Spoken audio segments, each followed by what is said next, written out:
Hi there. Hello, hello. Hello, David. Buongiorno. Oh, God. Okay, so everyone needs to know, every time David and I speak to each other, every time, which is about 8 times a day, we have to open with buongiorno. And then, Buongiorno, because every time. Well, yeah. Italians, And and Jews. you know what they say, Italians and Jews very similar. You know what they say, same corporation, different The division. division. You know, The we haven't done that vegetable. one in a while. We have The not. vegetable. This is Silhouette's JB podcast, the deepest dive into Jersey Boys you have ever taken, will take, have taken ever. Is I, Ever. I think I covered all of that, right? Yes, you did. I think every tense that it's necessary. I think you did it. Yes, exactly. Perfect. And yeah. And we have a special episode today. We've got instrumentalist musicians from the national tour, the current national tour of Jersey Boys. We've got Brett Beiersdorfer, we got Max Caine, and we got Jonny Morrow in the Zoom studio tonight. We got Brett on drums. He was on the Fame National Tour. He's played 500 plus shows with Jersey Boys from September 2017 to the present. And guys, you want to be friends with him. He's like a badass friend, from the little time that we've had together. He's a pretty badass. Yep. And then we got Jonny Morrow coming us from San Diego. Stay classy, San Diego. Perfect. That's right. Yes, he's a So he's a freelance musician. He's a Berkeley graduate. And he has a kick-ass motorcycle, as you could see on his Instagram. And he's got these audio engineer credits, guys. He's like IT, audio engineering. Get him for all your bar mitzvahs, all your weddings, everything. He did Max's last week. Oh no. Oh my God, that's so funny. Like, it's so funny. When Corey Jacoma started in Jersey Boys, he was like like the baby of the group, and they all used to make jokes like that to Corey. I think Max has them beat on the youngest being employed by Jersey Boys. I was gonna say, yes. Yeah, so Max Caine, he is our guitar hero, a Jersey boy himself from Ridgewood. Guitar hero. I Guitar fucking hero. love that. Thank you very much. Material? And he joined the Jersey Boys National Tour in August 2017, and he is currently a Berkeley student studying contemporary writing and production, and he bakes bagels. He bakes bagels for people on campus also, right? That is true. I do that. Cool. How the hell do you make a bagel? That's not right. And I'm very excited because this is another panel, which is fantastic, and we're gonna let them take the reins on the conversation. But I'm so excited to actually talk to the instrumentalists, because the entire point of the show of Jersey Boys is that everything drops away and all there is the music. And now we actually get to see where the music comes from, if these people enjoy doing this day in and day out, and how they keep up the stamina. So I really can't wait to get to know these guys. Yeah. It's going to be sweet, man. Yeah, man. All right. So I think it's safe to say everybody's already on the mic. Everyone has introduced themselves in our intro. And so I think we're good. But musicians on the mic. Musicians on the mic. To paraphrase from our friend Michelle Miller, who has a podcast called Mentors on the Mic. Shout out. There you go.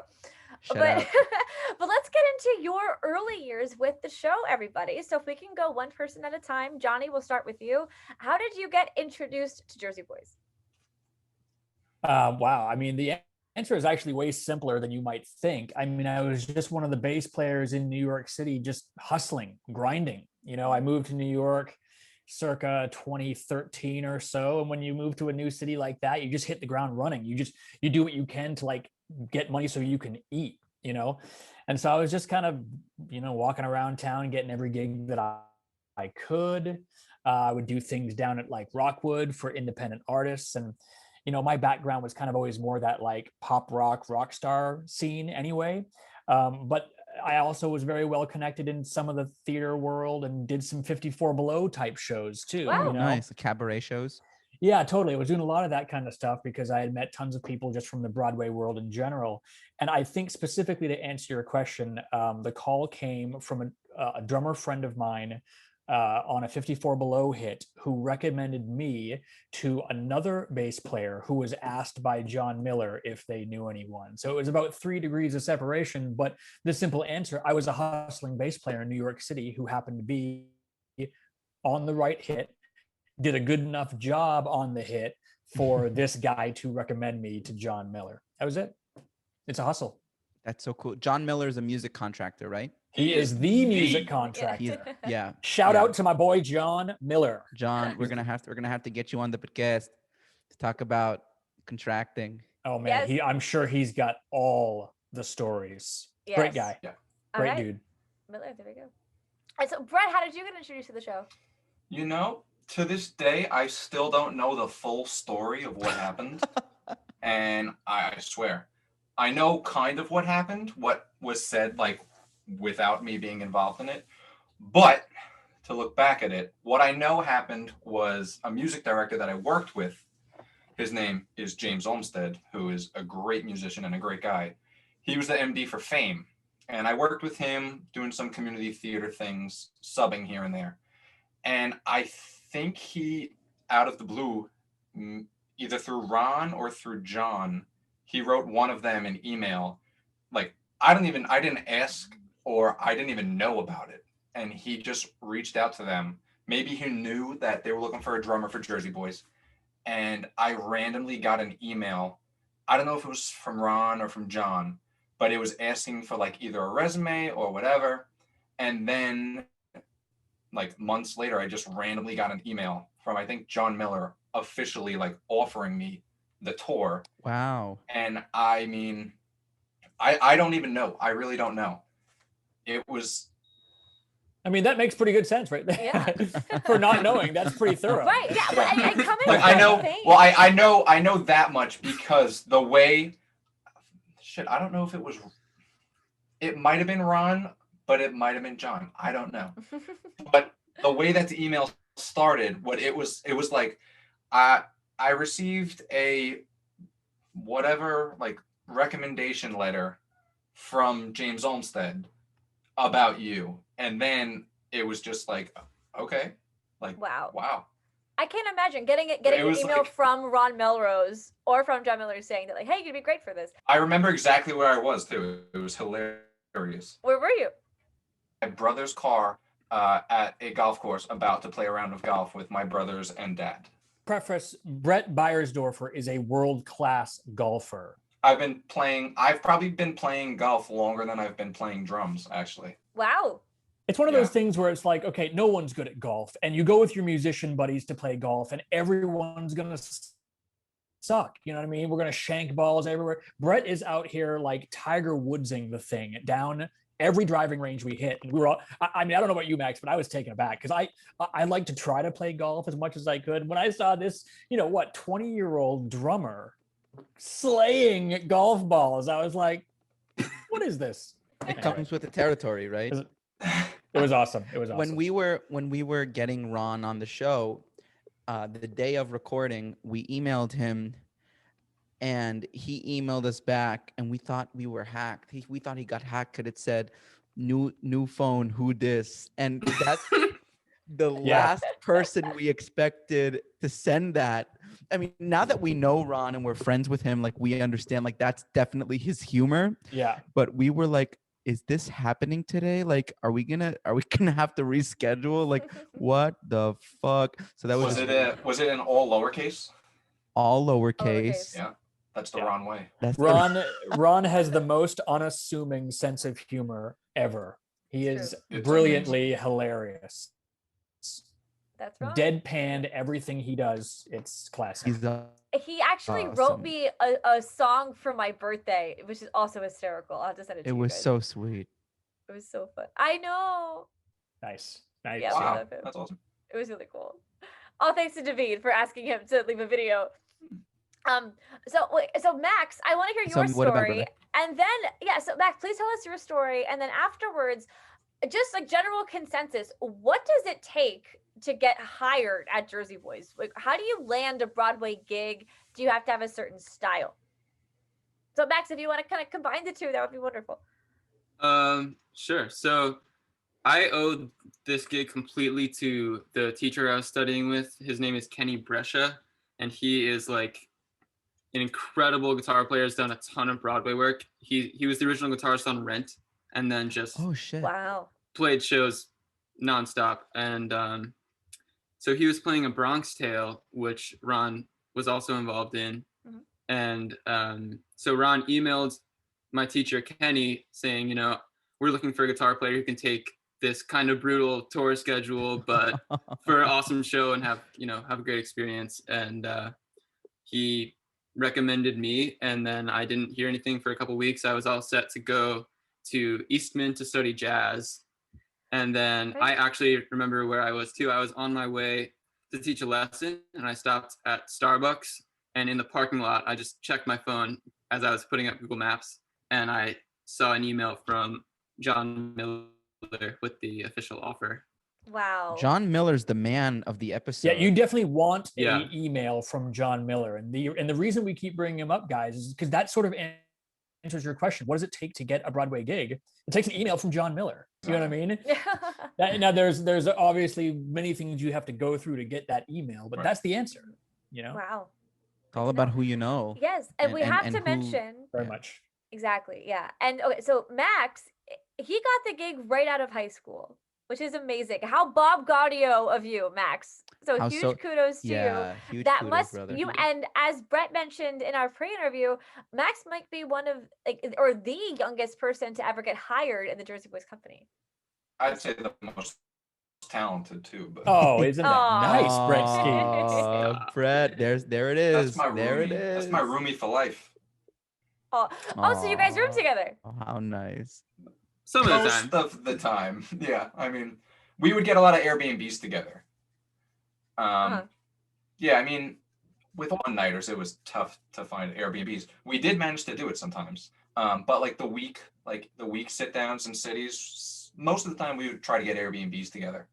When did those weeks? Okay, so because you guys all played like in the 2017 area, right? Yeah. Yeah, that's when it started. 17, 18, 19. Yeah. Yeah. So when here's where it starts to get a little confusing for me with the timeline and everything and the technicalities of all the tours. When Aaron DeJesus and a lot of that company left, and then Johnny Wexler took over and all of that, was that the start of a new tour? Yeah, that was the beginning of the CETA. That was the start of CETA. And that was tour 3, right? No, they still called it tour 2. They called it 2, yeah. Oh, they called it tour 2. Okay, so again, all technicalities. Okay, so you guys were still doing week-long sit-downs at that point, and now once John Hacker, that's when it started really. That's when they really started seeding it down, right? To those one nights, 2 nights, right? Gotcha. But yeah, I would say that our 2017, 2018 first tour, whatever year that was the first year of a very different schedule. The CETA thing changed a lot of things that year. You know what I mean? So, of course, like on tours, you play these awesome houses. At CETA tours, is it just smaller places you play, smaller companies? Yeah, for sure. Especially the one-nighters, you know what I mean? Like you might be in the middle of a city that really, didn't buy Jersey Boys for any more than one night. So, I mean, my God, what was that high school that we played, guys? Remember that? You played a high school? Yeah, we did. Yeah, that was insane. Was it Opelika? No. Yeah, it was Kansas-y or something like that, maybe Oklahoma-y. I don't know. Anyway, but to answer your question, guys, we got yelled at by a janitor. Yeah. Oh my God. But certainly Max were reenacting High School Musical in the cafeteria. It was stick to the status quo. There you go. Yes. Love it. I tell you, there was one high school we played at that had an amazing auditorium, and then there was one that we played at that was like, we probably shouldn't be here. You know played at multiple high schools? Yeah, I think there were a couple of high school hits. Whoa. But we also played, it was like very mixed. So we'd play a high school one night, and then we'd be at like the Fox Theater in Atlanta for a weekend. And then, so it was really both ends. And then you guys played at stadiums also, right? Well, do you mean like arenas? That's what I meant, like arenas. Yeah, we played some really cool arenas, yeah. Wow. So you've really had all ends of the spectrum, which is awesome. Yeah, and I mean sometimes that in CETA, CETA, a lot of the smaller places we played would never have happened on full production. Sometimes we don't even fit on the stage too at the theaters. That's what we heard. That's what we heard, and like those were fun. and I like love those shows. Those are fun. Yeah. sometimes where like they don't have spotlight ops going on, and like they don't have like monitors on stage, and God. things will be falling. When the spotlight people don't know which actor is which, it's hilarious. It is Oh the my god! Like, which one's Tommy? Which one's Tommy? we had some epic spotlight fails. And listen, when I say we Okay. play in these tiny theaters and stuff like that, everything was still taken care of. It was just a little bit more of a struggle of a show. Right. You know what I mean? Right. Yeah. And Of but course, so and yeah. that's why the set sometimes the set now is a kind of like a storybook where you can like just put it up and like and just Yeah, they've got it Fit it- really dialed in now. It's Yep. literally Yeah. a Hallmark card that you open and right, close. and especially That's with wild. especially with that LED wall that you guys travel with, yeah, it just handles all the extras. right? Yeah. There was That one thing is show where it huge. didn't fit into the building. The LED wall. Concord, New Hampshire. Yeah. So what do you do? There were no projections that night, I believe. Yeah. Yeah. that's Use your just- imagination. Wow. Here's the Without funny it. thing. Mhm. The people who are seeing the show probably don't even know. Had no Notice. fucking clue, You know, right? they have no idea. Right. All you three at one point are on stage playing. It's not really until the second act where Johnny and Max, where you guys go on stage to start playing, right? So Correct. where do you guys sit before that? Well, the pit layout is the same, I think, or at least similar to what it's been forever. We're just behind the curtain there. Yeah. But now there's Oh. There's a two setups for the show. So want me to- the wall Go that ahead, Max. opens to The show the half drums. blacks. Yeah. We're all behind that. We're next to Brett on both sides. Okay, that's what I thought. And you guys Yeah, just stay there the they're whole probably time. like 12 feet away from me on both sides. So the three. So do you guys travel with 4 keyboards or 3? So this is a question. This is a technical question. Is it because all the horns are on keys now? Is there an added 4th keyboard part, or it's still only 3 keyboards? 3. The third keyboard is the horns. And to be honest with you, the horns are shared across, I think, key 2 and key 3. So it's not really a horn keyboard. It's an additional keyboard that is whatever it happens to be on that cue. But You know what I there mean? there were 3 keyboards in the original orchestration as well. Was there? Yeah. Yeah, I Because- think they just kind of added parts. Like there are some parts where, the keyboard will be playing like claps in one hand and saxophone in the other. Okay, thing. I understand. Short shorts. So that's your answer. Exactly. Yeah. If there were 3 Although originally, it's a there's tambourine, I still think. 3 and now merged together. So that's what I thought. That's what I thought. I thought maybe that they would add a 4th book for the horns, but I imagine that they just merged it into, because the way the original orchestration worked, the first keyboard so that was usually the person, the lady who would go on stage at the Silhouettes Club to play. The second keyboard, I'm not sure, but the third keyboard was the conductor. Yeah. Yeah. And that's how it still is, right? The third keyboard is still the conductor. I don't think I knew that the original had 3. I thought the okay. original had 2. I also so, didn't know that we didn't have horns. Oh, yeah. Wait a minute. Are you kidding me? You kidding me? mean after That 500 is- shows? Honestly, that is a major spoiler for all of our listeners, honestly. So that I will say this, and maybe this differs for musicians, especially audiophiles like myself, but for people not to know that the horns were fake on our tour boggles my mind. Yeah. I just have to say it. I have to say it. The first time I heard some of these horn patches, I was just like, wow, that's fake. But The other thing is, they don't care. It doesn't matter. The show Right. still has an amazing impact. and there have always been horns in the keyboards. Like there was never a real trombone. That's always been keys. Like so, Yeah, that's true. there's always been that. Yeah, that's true.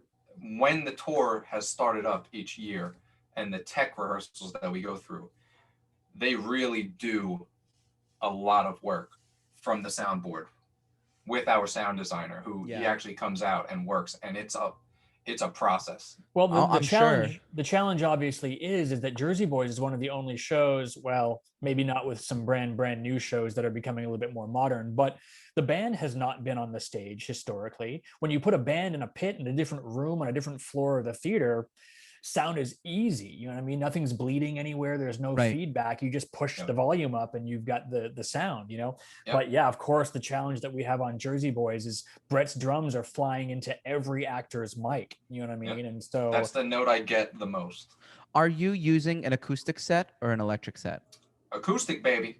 The only That's one left. awesome. All right, I yeah. know at New World Stages they're using an electric set. yeah, because they No, have to. The space they is so have to, small. yeah. There's no way Yeah. they could isolate the sound. Although I do have an electronic drum. That's Oh, used okay. for some things. For some things. Like what? Yeah. It is a snare sound and acrostic sound for Fallen Angel and My Eyes Adored You. Okay. But like percussion things, the only thing that it's used for is castanets in Backups Medley. Okay. And then before Beggin', it's a floor tom thing. Are you okay? So and the keys, one of the keys player is covering the timpani. Yeah, that's on the girl keyboard player. Okay, so she's that's playing that. the first keys. Okay, gotcha. So now it's interesting. We know that sometimes pit musicians, you know, they're going to encounter some interesting doublings. You know, I did a production of In the Heights where a drummer was doubling on a mini keyboard playing certain sounds. Do you guys double on anything, or is it just your core instruments? I double on mandolin for the like Italian restaurant scene. Oh, so you're actually playing that? Yeah. Yep. Oh, okay. That's so Wow, nice. okay. I for some reason I always thought it was a keyboard, but that makes me really happy to hear that. Yeah, that's a tough one because I'm coming from like the song before that is one of the ones where we're kind of standing next to the drums, and then I gotta run back and put the guitar down, pick the mandolin up, and put the mic on and get up close. And so that's always like one of the stressful moments in the show for me. Wow. But once I'm playing it and it's like I hear the keyboard, it's one of my favorite spots. It's so beautiful. And that's one of my question spots for our game later about what's going on over there. I can answer it right now if you want. Don't answer it right now. Don't answer it. Don't answer it. Save it for me. Yeah, save it for the game later. This is awesome. I am so happy. This is so David. This is so yeah, exciting. you're living your best theater nerd life right now. I really want to ask Ben Hartman once things come back. I know it's going to be a long shot, and I should have done this before COVID. If I can just sit in on a night, I'm sure they'd let you. I'm sure they'd let you. If you do it at New World, though, it's a bit weird. You'll have to sit up on the right, like you won't really see anyone. They'll just kind of put you up there with headphones. Come sit in with the tour. Yeah. A lot more space. I would love to. Can you guys put in a good word? It's done. Yeah, it wouldn't really take. We're not the people to approve it, but I think it would be fine. It wouldn't take much. Just buy a plane ticket to the tour, and I'm sure. Gio, we're going on tour, and all three of you. What's your favorite guitar brand or favorite drum brand? The guitar I play at the end of the show for Who Loves You is a Gibson, and I love that guitar. You have different. Why? Okay, so this might be a silly question. Obviously, so the mandolin is going to be a different, but why do you have different guitars for like different points in the show? I have one that I play for like 99% of the show, and then a different one just for Who Loves You. Okay. We both do. We have to have something that's like mobile that we can take out there. I know Johnny's favorite bass brand. Well, It's actually, Jonny Morrow basses. yeah, if you guys don't know, he's laughing. I do have my own company building bass guitars, but And they are incredible. yeah. So Really? the bass that I played on the show is one of my creations, actually. Oh my God. Wow. So is it my favorite brand? I can't say it's my favorite brand. That's the lamest thing ever. Actually, I would say my favorite brand is probably Federa basses and guitars. Vinny is based in Brooklyn, and he's, I mean, arguably one of the most brilliant bass makers of all time. That's, nerdy bass side of things. But yeah, I mean, I knew that I had to play a Fender for the show. Definitely it was what, Nick was playing and Joe Pass was playing back then. It was all Fenders. And so I knew I needed a Fender, but I've never been like a huge fan of Fender basses. You know, of course, they're iconic. So I actually emailed Ron and said, listen, I build instruments. If I built something that looked exactly like a Fender from the period, would you let me use this as the bass for the show? And he was like, absolutely. You would be the first bass player to ever build your instrument for Jersey Boys. So that's so cool. Is that not the coolest thing ever? Yes, major kudos, Jonny. That's awesome. Well, if you could please Thank give you us so your much. information, we'll get that out there. That's morrowbases.com. That's it. Easy we go. breeze. There you Yeah, go. we'd love to share a picture Very cool. on the socials. Very cool. That's so cool, man. Build Yes, your own congratulations. bass That's with wonderful. Jonny Morrow. It's like There you build a go. bear. Build the bass factory. I Same think thing. all of the prop guitars are Fender. Pretty sure every single one. Yeah. Of And course. that's a very specific decision, obviously, because that's all that they were playing back then. Then. What's the hardest vamp to play? Yeah. Or just the hardest section? Hardest of the vamp to show come out play? of. I think for that's a us, good one. they're all kind of similar. It's more like, I'm sure the conductor gets stressed, but you know, we just follow when he does. Yeah. That's a question for the conductor for sure. We do what he tells us. You know what I mean? Well, but the conductors, yes, many a conductor have lost sleep getting some of these vamps right. Right. Maybe Absolutely. he couldn't help himself. Maybe that one. Oh, I yeah. think that I think the Opus 17. Yeah. There's the two vamps in that. Yeah. It's hard for me. Yeah, it's hard. It's I mean, if you overthink it, you're gonna fuck it up. Right. You definitely will. But it's difficult because the cue is just a downbeat on beat 3, and the fill is and a 4 end. Right, but he said it can either come off on 1 or 3. This is why it's difficult. Right. Ron said that there's 2. Yeah.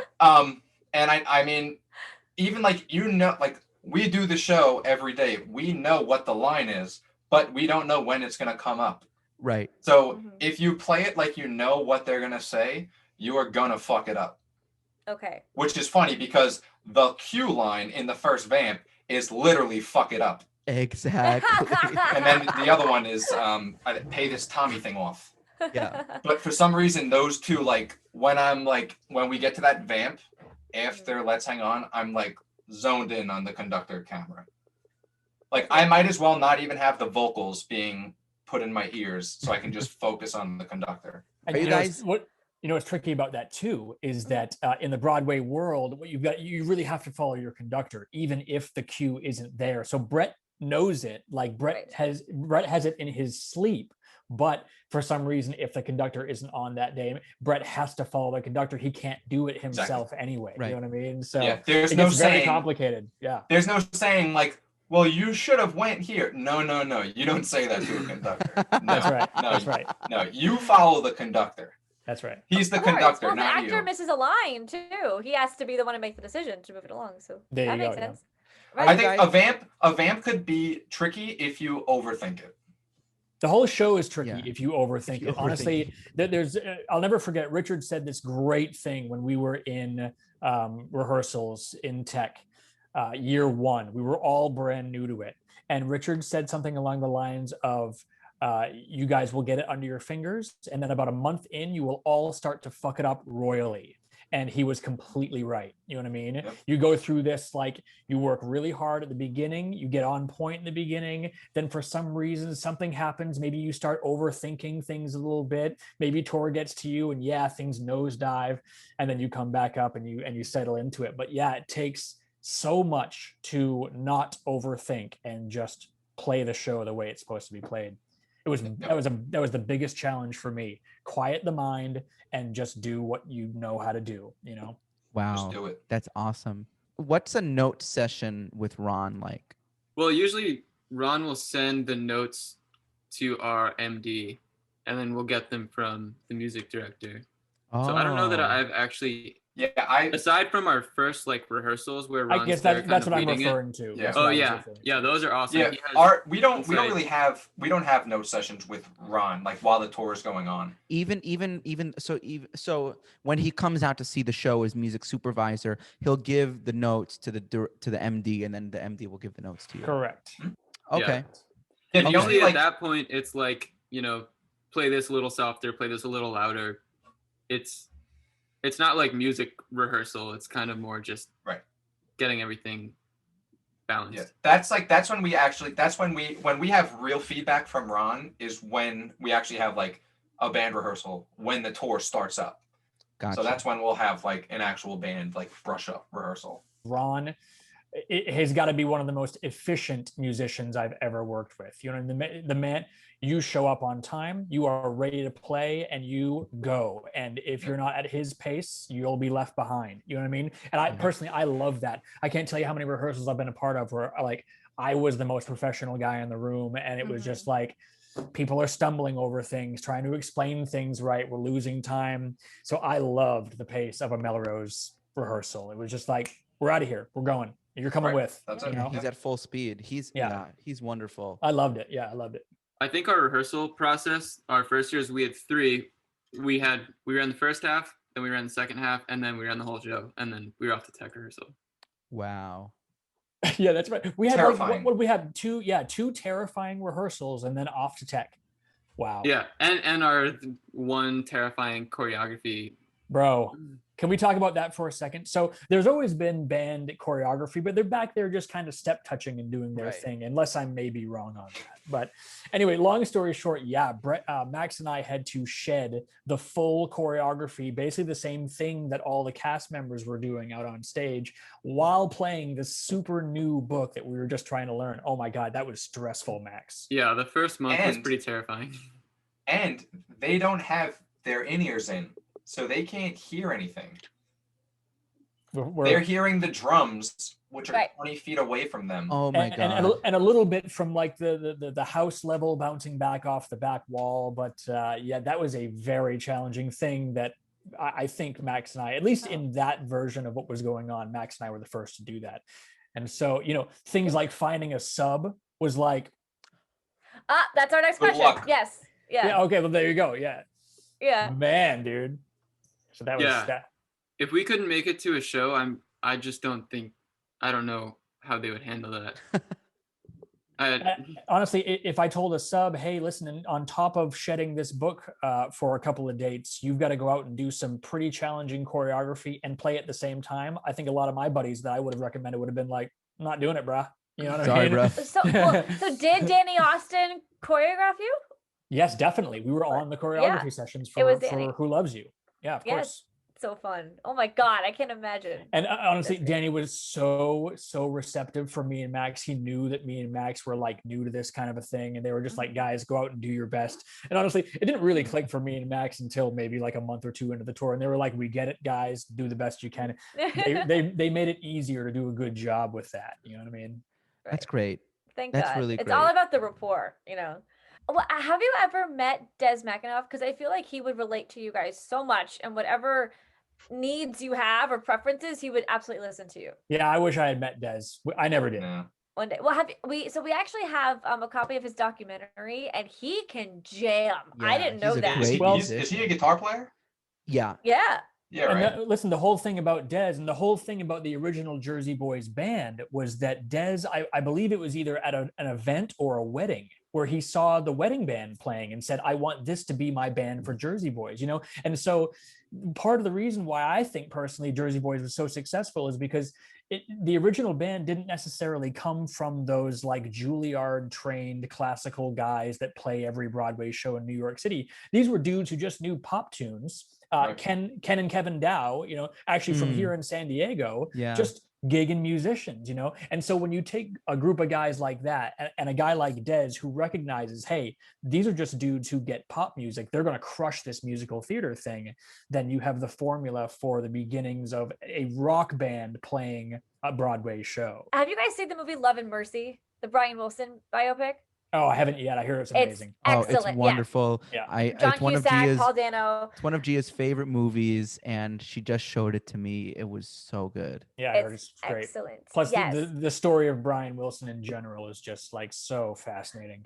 I know, it's unreal. Well, and I have to say, so the Beach Boys is my favorite band, and because of Brian, I grew up with Brian, and the fact that Max, your twin brother's name is Brian, definitely means something. I'm sure. Ayo. The second you said, I was like, yes, perfect. So, but there's a line in the movie where there's a musician who comes out after they're doing Wouldn't It Be Nice all day. Of course, they're in the studio, they're getting it right.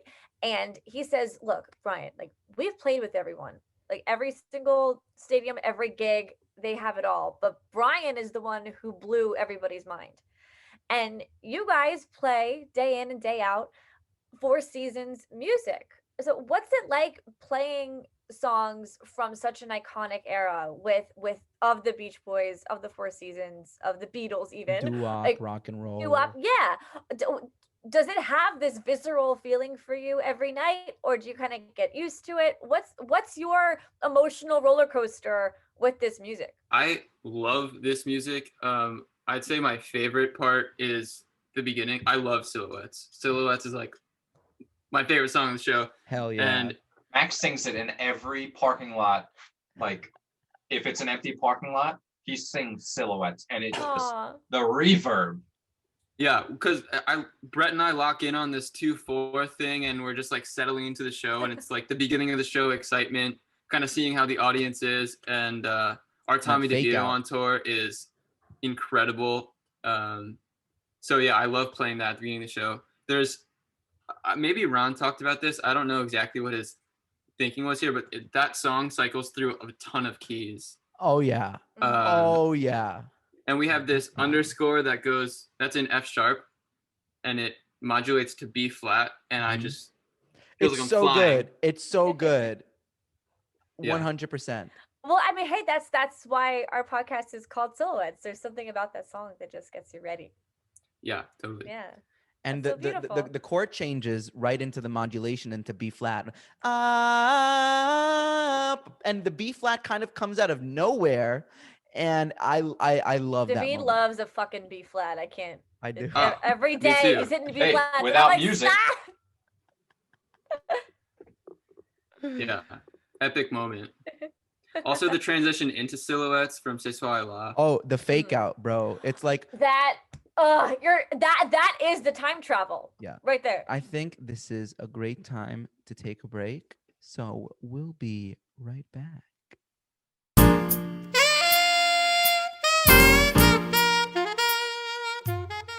And we're back. We're back with a very exciting, specific game that David is going to explain. It's called Name That Underscore. So what's it? Excellent choice of theme song there. Thank you. The Axel F theme song. Very nice. I do not own the copyright to that song. Hey! Perfect. Perfection. Pontiac perfection. There we go. So we are in the Zoom studio with Jonny Morrow, bass player, Max Caine, guitarist, and Brett Beiersdorfer, drummer. And we are going to play a game with them. So as you guys know that we have talked about on the podcast before, that there is a lot of amazing underscoring going on in the show. Like, our Instagram handle, Silhouettes JB Podcast _ That's it. You know how it is. Exactly. So a lot of the times in the show, the band will be playing and underscoring for a scene, and you'll be like, oh wait, I know that song, but that didn't make it into the show vocally. So it's really cool. So I'm gonna ask our three musicians here who know the show very intimately to see if they know what famous Four Seasons song is being played in this moment in the underscore. So if we take a look at song 6A, the Silhouettes Club underscore, when we transition into Mangio's Pizza with Mary, so the singers are singing, till that lucky day, you know darn well, baby, I can't give you anything but love. And then Mary and Frankie start talking, and Max, you start playing your mandolin. Anyone can chime in here. What is being played in the underscoring Max Caine between Mary and Frankie? Yep, I never knew. I don't know that one. So Maxwell? It would be My Eyes Adored You. Exactly. Wait, I Yeah. thought you said so said something that wasn't in the show. Sometimes it's something that's not in the show. Oh, I see. Sometimes it is. Sorry. Johnny is correct. I'm like, wait a minute. That's in the show. So that is in the show. Yes, and Ron Melrose actually told us that in our episode with him. So for our loyal listeners, I'm sure they'll know that answer. Exactly. And Ron will test his musicians and just to see. Yes, hey, he sent us that question when we were on the road. Well, there you Did he have really? I didn't know it. None of us knew it for a while. It took us like a day. And then we mentioned it to one of the actors, and they're like, "Yeah, you guys didn't." I think our Tommy DeVito was like, "It's My Eyes Adored You." I was like, "Wait, what?" It's Played it My Eyes 500 Adored times. You meets Come Back to Sorrento, that kind of thing. So then we got a double whammy here. Right at the beginning of Act 2, after they're in jail. So when Nick is setting up the interview between Frankie and Lorraine, there are two songs being played one after the other. Is it on the jukebox? No. This is when they're in the bar and Lorraine is interviewing Frankie. Oh, okay, yeah, I know you're talking. So there are two songs being played in succession. One of them is in the show. One of them is not in the show. Dawn, Wait. right? Yeah. So Dawn is actually the second one. Yeah, Dawn. Yeah. The one Dawn that's is in actually the show. second Yeah. one. That one starts right when Nick says sometimes it just clicks with people. Yeah, the flute has the melody, doesn't it? I think actually the guitar has it. Yeah, that's when we do it in 3/2. Dawn in 3/2. Volume swells. That's really fun. Right, you're playing those inverted sixth there, which is really cool. Yeah. But what is the first song that's being played during the actual interview with Frankie and Lorraine? I have to think. Maybe that's the one that I'm thinking of. Is that the one that has the flute carrying the melody? There's some keyboard thing that carries the melody, and I think that. Oh my God. You're thinking of notes. you're thinking of. Okay, that's another one. No, that's in Opus 17. You guys are playing Opus 17. The flute is playing in E flat. This one isn't on the flute. Then, as you can see, this is all just blurring together. As just I can't believe you know that's some in E number- flat. Yep. David has perfect pitch. I think we failed to Nice. tell you boys before. Yes. Okay, do you know how many keys we play Oh What a Night in? So you play it in C. Say Soiree La is... Say Soiree La is at the beginning of the show in C. The entr'acte is played in B major. And Oh What a Night, the actual song is in B flat. And then you guys play it at the end of the show in B flat. I think that's it, right? Wait a minute. The entr'acte is in B major. flat. Isn't it in B major? No, you're right. It's in G flat. Sorry. Okay, you caught me. You caught me, So guys. close. You caught me. So close.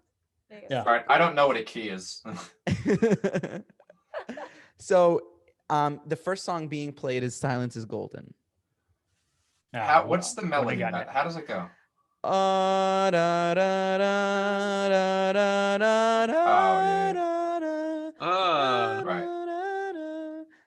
Well, and thematically, the whole idea. So with Mary and Frankie, they're getting together to the song they're going to eventually break up to, and everything between Frankie and Lorraine is that the whole point is that she's a journalist and he's telling her everything, but the reality is that silence is golden, and then Dawn. right before stay. Dawn. I still think it's mind blowing that she's in Dawn.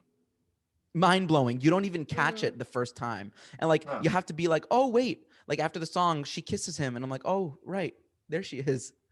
Mm-hmm. Which is super duper cool. And okay, so let's do one more. We'll do one more.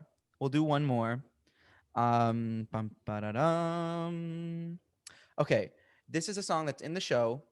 Tommy goes to visit with with Norm Waxman to get the money. I think Silhouettes. Yeah. Which I love this version of Silhouettes because Jonny, are you playing that low E on the bottom? This isn't the one that I'm like way up the neck on. No, that's during the auditions, I think. I think it's just keyboard, key 2, hitting strings in the left hand, and then playing muted trumpet in the right hand. What part of the show is this? When Tommy goes to see Norm Waxman to get the money. Right, Waxman's Max, hey, Max, what's being played? What? Oh, okay, the low strings. Yeah. The low thing is keyboard. Yep, I remember now. Gotcha. Yeah. So well, you guys did mention you have some lines that you like to change for fun in the show. Oh boy. Could you tell us? Now I need to think. A fun game we play is what line would be the funniest to forget. Oh yeah. And the best one I think Jonny came up with is Joe Long and Charlie Colello. Both. I'm sorry, line. The line is Jersey Boys. Right. Jersey Boy. All right, back to New one. Hampshire girls. Both New Hampshire boys. That'd be great. I'm trying to think. Max, or Jonny, did we come up with one for when they're on the bridge? It's Frankie and Lorraine. He hit on you? Oh wait, did we come up with something there? We had so many. We had so many of them. See, this is one of the things, guys. Tour, it's just like you come up with these bits, and the bits exist, and then you leave tour, and it's all erased, and it's like, what? You know what I mean? Aww. But yeah, we can't. We don't have enough time to tell you all the bits that me and Max and Brett would pull off every night, just being. We wrote new endings of losing it every new night. endings. Literally. Like I think me and Max came up with a version of the guy from the Ape song, the actual Handsome Hank. We came up with a story where Handsome Hank dies and then they give him a funeral. We've all wondered that. That's fantastic. Well, you heard it here first. So I think this is a great place to wrap up. Thank you guys so much for coming on. This has been another episode of Silhouettes JB Podcast, the deepest dive into Jersey Boys you have ever taken, will take, are currently taking while listening to this episode. Thank you so much to Jonny Morrow, Brett Beiersdorfer, and Max Caine for coming on. Would you guys like to plug your socials, any websites, work that you're doing you want to tell the people about?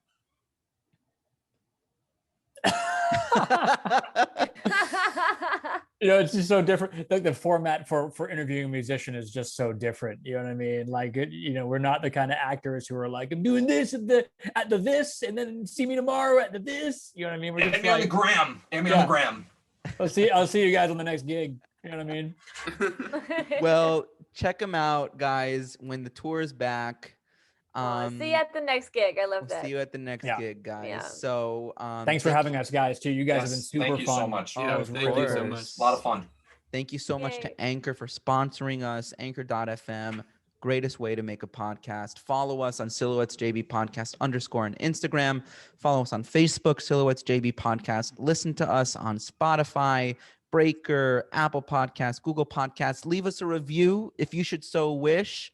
And a salute. A salute.